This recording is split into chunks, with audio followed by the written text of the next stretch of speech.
Mahilig ba kayong mag-travel, adventure, at love nyo ba ang nature? Check na magugustuhan nyo ang trip namin today. So, tara, samahan ako.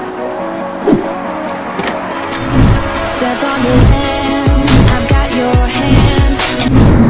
Hello guys! Punta kami sa pinaka-famous trail dito sa Manitoba na tinatawag na Bald Hill.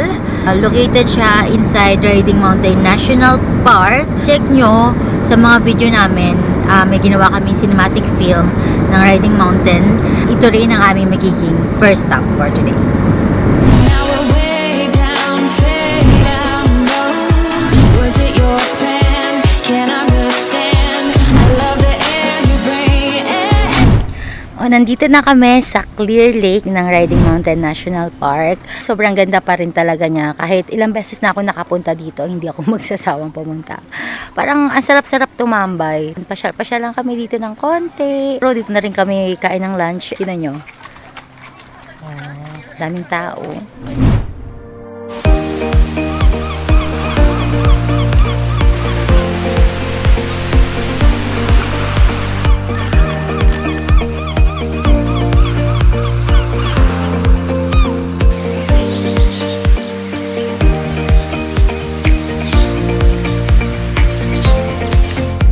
Ayan.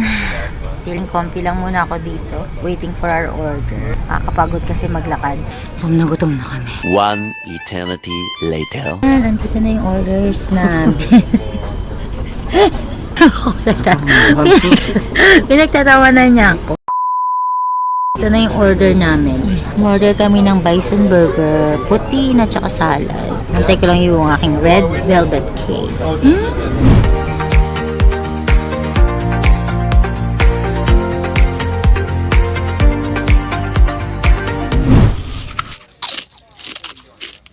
Sarap ba?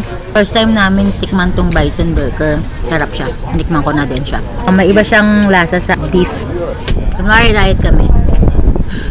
Pagtapos nito, lalarga na kami ulit. Punta na kami sa Bald Hill. So, nandito na kami sa Bros and Bittersweet. So, ito yung starting point ng trail papunta sa Bald Hill.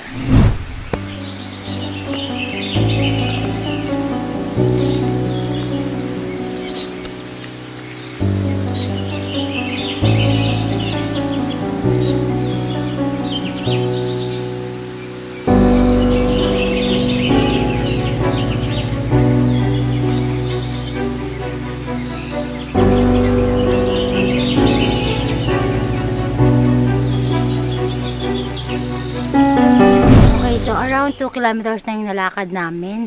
As much as possible, gumawa kayo ng ingay para lumayo yung mga bear. Tulad dito.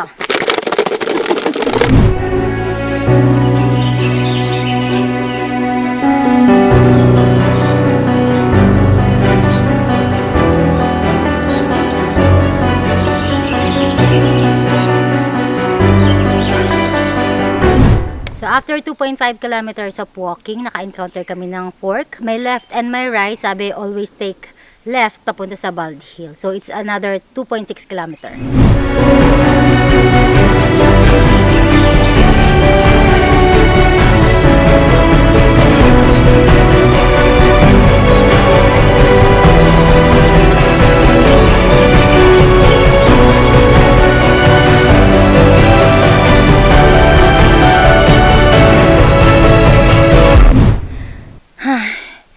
Hindi ko alam kung malapit na kami, pero nakakapagod siya.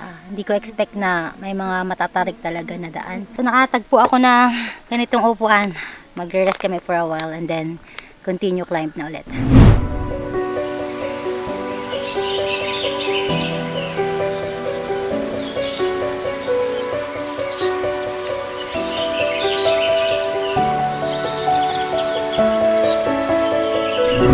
So, nandito na kami sa last fork nitong trail. May tatlong way. So, ang una, North Escarpment doon. Tapos, Reeves Ravine. Tapos, dito yung Bald Hill. So, napakalinaw Bald Hill. So, 550 meters na lang siya.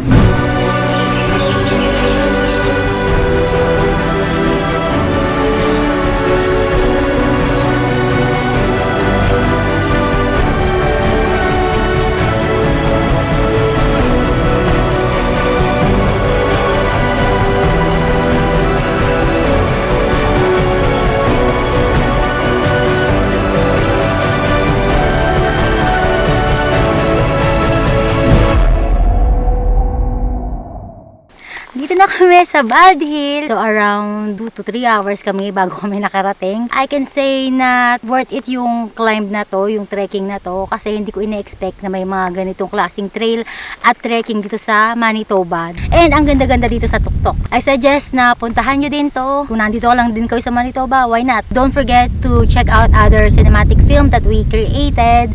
And don't forget to like, comment, and subscribe on our channel. Yun. Bye-bye! And now we're